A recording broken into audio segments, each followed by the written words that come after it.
Like I've been saying from the beginning, Miami and Denver Nuggets are the best team in the NBA, the best two teams on the western and eastern side. I've been saying that since the beginning, since I saw them play in the first round. I've been saying that.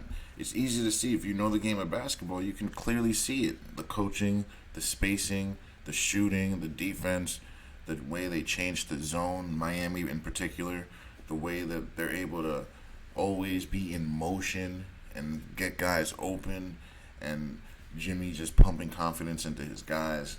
Like literally, he's playing with five guys that are undrafted, but they all have a skill set that they can all use, and it's all playoff bound.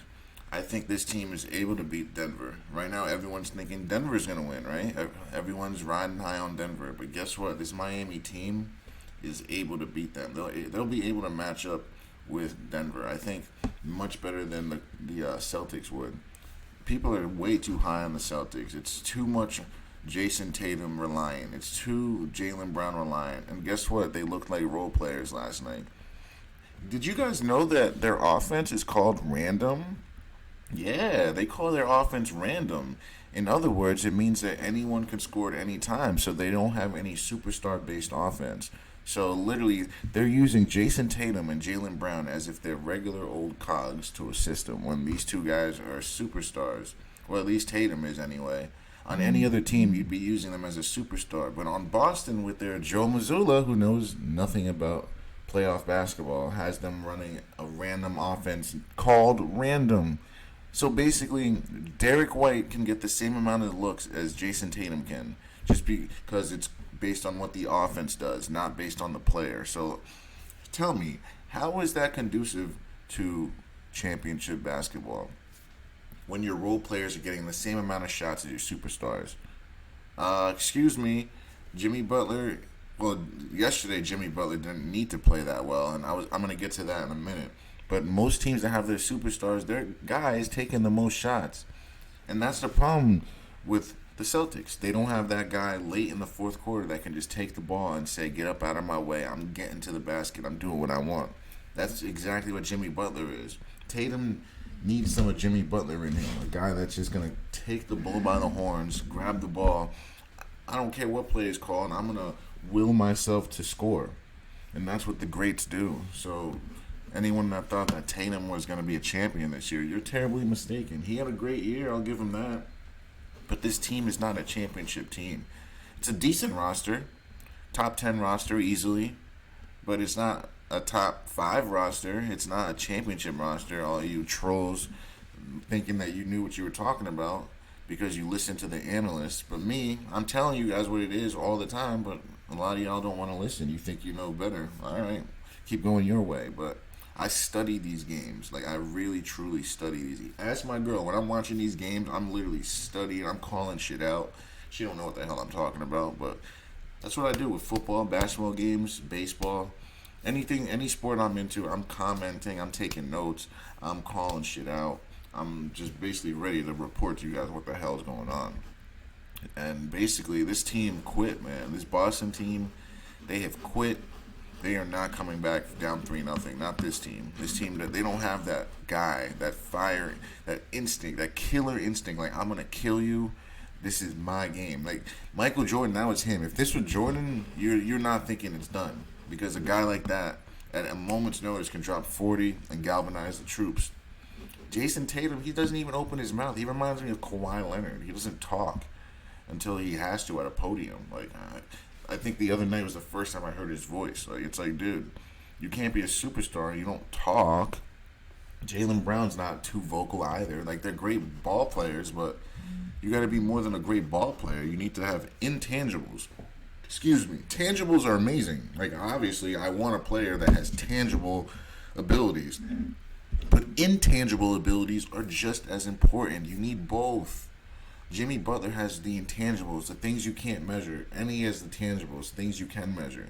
So that's what makes Jimmy so great, and why I think yesterday is why I opened my eyes and I realized, you know what? The Lakers aren't winning this series.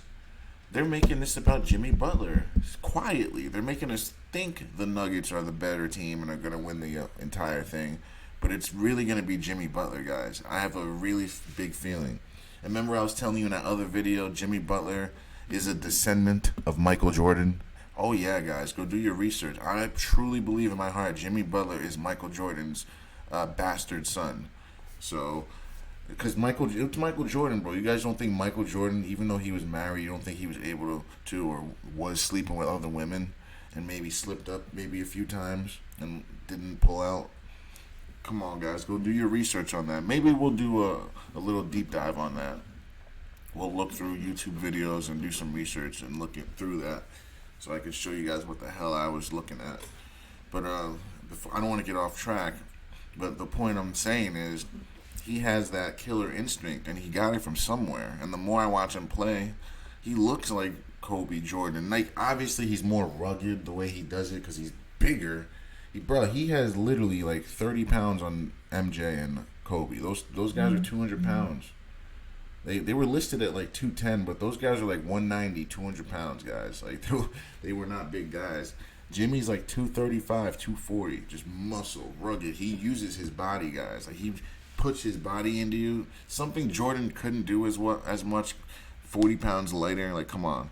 So he's a little more rugged in how he gets to his spots, but he still gets to his spots. He's doing fadeaways, left shoulder, right shoulder, driving to his left.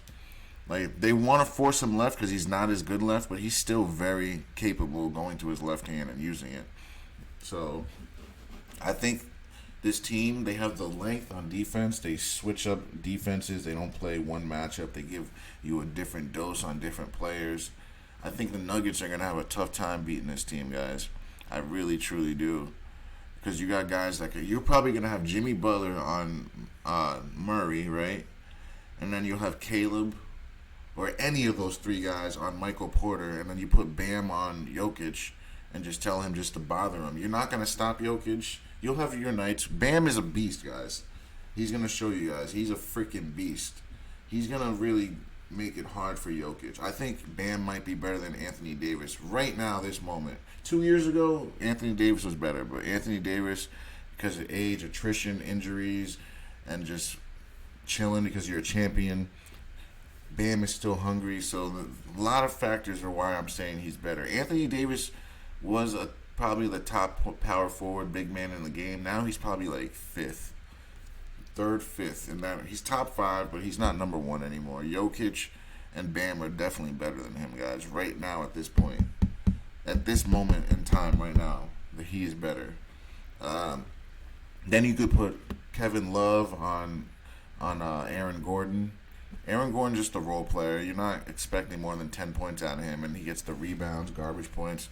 So you're gonna ask Kevin Love to slow him down. Then you probably put Caleb Martin on Michael Porter. Caleb's like 6'7", 6'8". He's going to give up a couple of inches, but it's going to be a good matchup. And then you put Struss on KCP, man, and then you make sure Jimmy locks down Murray. I think this is the team right here, the Miami. The more I think about it, and I've been thinking about it for a while. I didn't want to come out and say it until I knew they could beat Boston, but I knew all along they would, guys. Even though I hedged my bet and I said Tatum is more marketable, but Miami's the better team. The better team is just seemingly beating what I thought initially. But it's what I've been saying all along, guys. They beat Giannis. Giannis is revered as the best player in the world. They beat him handily. Then they beat the Knicks, who people thought were up and coming. All right, you still think that's a fluke? All right, but now they're 3-0 against the best team in the East, arguably. I wouldn't call them the best, but I thought Miami was the best. Regular season doesn't mean jack shit. Get that out of your mind, guys. They don't care. These players don't care about the regular season. They don't care if they win or lose. They're going to get paid millions. The regular season is a misnomer to get to the playoffs. Those players want the regular season over. They don't care about those games. They don't play hard. They don't give a damn. They coast. And Miami coasted the whole season just to make it in. They just wanted to make it in. They didn't care their seeding. They didn't care who they played. Their main focus was just to get in, then we play for real. That's the formula. That's how good teams play. What's the point of going 70 games, playing your hardest to win 70 games just to be tired out, just to be drained, just to not bring your best basketball when you need it most? And that's why Golden State lost. They won 73 games. For what? What was the point of that? And then you lost the championship because you're all gassed from the season trying so hard. Like, y'all need to understand the regular season is a misnomer. It is something that no one cares about at all, and nor should they. 82 games? Just win 44 of them. That's all you got to do. You're in the playoffs. Then you draw up what you want to do. Then you bring out your real game plan. And that's what Eric Spoelstra did, guys. He duped the whole league. He told them, we're going to play hard. We're going to get the playoffs, guys. We're going to have a different game plan. I don't want anyone knowing what we really do. We're going to shock the world, but we're going to get in by the skin of our teeth. I'm pretty sure that was what they were thinking. And that's a smart game plan, because there's like regular season seedings don't mean shit at all. It really does not.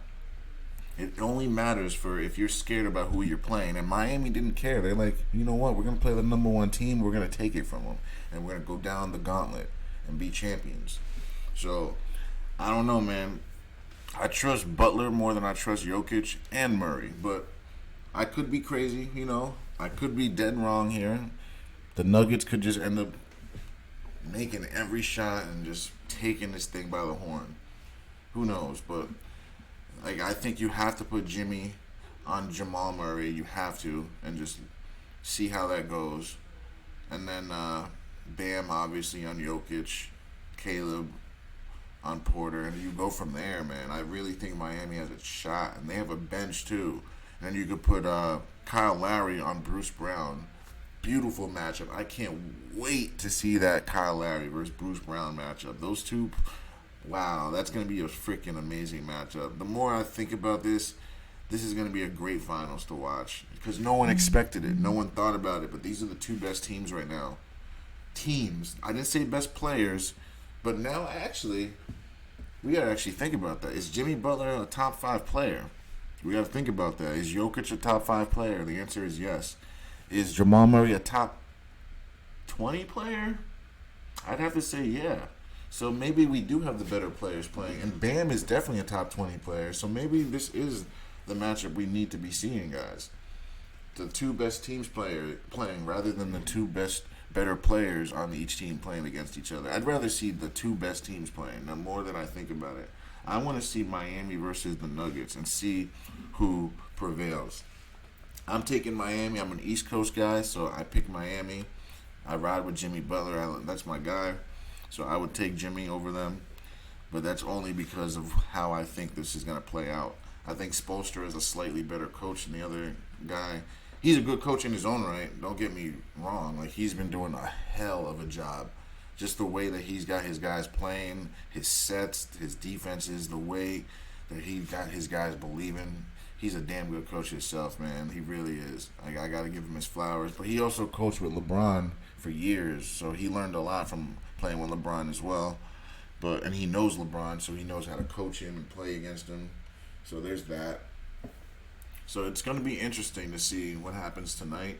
I think the Lakers will probably win tonight. I don't think they're going to come back. The more I think about this, like I really did think about it more last night, I don't think LeBron's coming back 3-0. They'll probably win a game and ultimately come to their demise.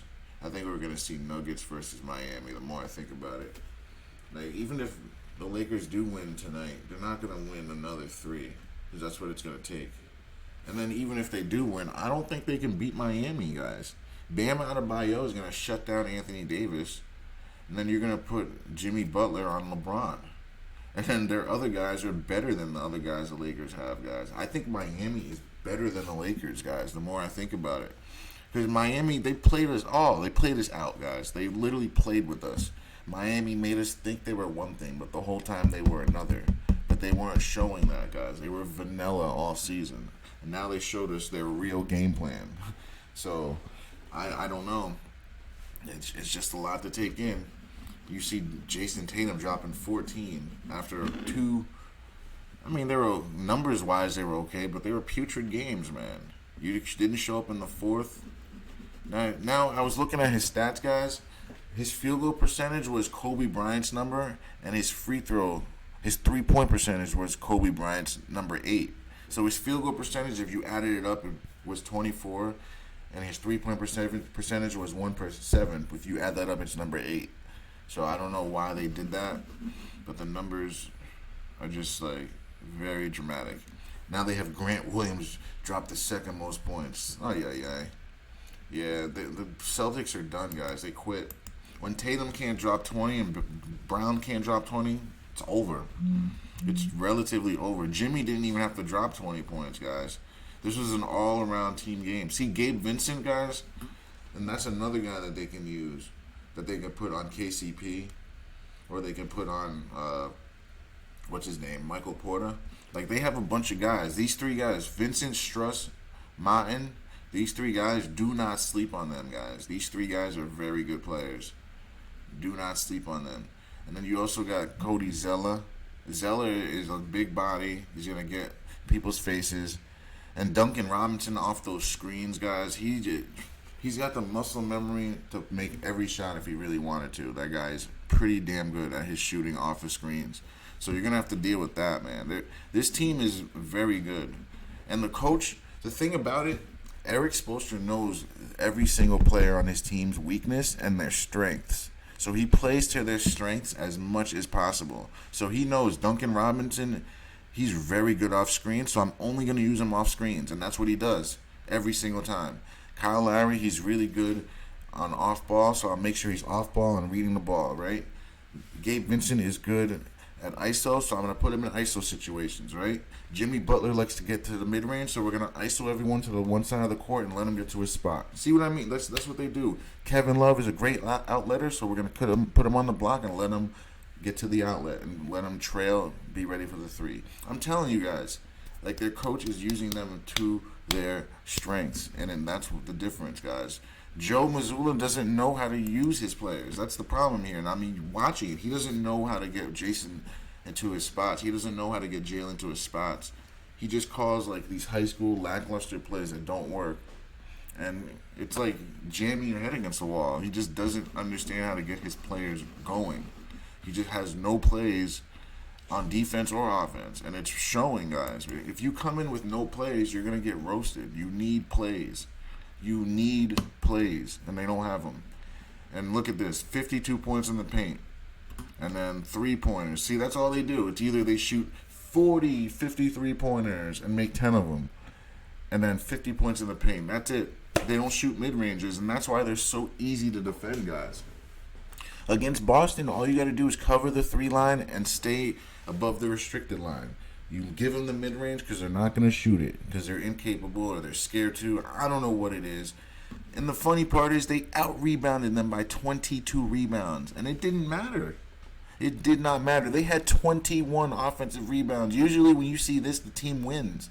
They only had one offensive rebound and still won by 30 almost. Still. What is going wrong? This is a coaching problem. You had all these attempts. You literally had almost 20 more shots. 20 more shots than the Miami Heat and couldn't get the ball to go into the basket. So that's why they lost, guys. They couldn't make a shot. They couldn't buy a shot. And Miami was making everything. They're not going to shoot 60% almost again. So Miami was kind of out of their mind. And their best player didn't even play well. And the Celtics, scoring-wise, they did horribly, but they did pretty well everywhere else. Like, if you look at their numbers, other than the scoring and the shooting, they did very well. So it just comes down to shot making and believing and wanting. I don't think they have any of that, man. I just think they're defeated, man, before they're defeated. And that's worse than anything. But, yeah, we'll keep you posted tonight with the Lakers game. I think the Lakers will win tonight, but I don't think they're going to win the series, guys. I think this is about Jimmy Butler and his run and his reign. So we're going to see that take place, I think. Because Jimmy is so marketable. Like, just his passion, his fire, the way he is. He's way more marketable than Nikola Jokic. He just is. If you're an American player, you need to be able to speak English properly. You need to be able to be American. Like, an American league is not going to make a foreigner the face of the league, bro. I just don't see it. I just cannot see it. I mean, and Jamal Murray, he's not going to be the face of the league. So, I mean, Jimmy Butler, people will get behind him the more I think about it. People will get behind Nikola Jokic, but not as many as you think. But other than that, guys, let me know what you think. Don't forget to like, share, and subscribe.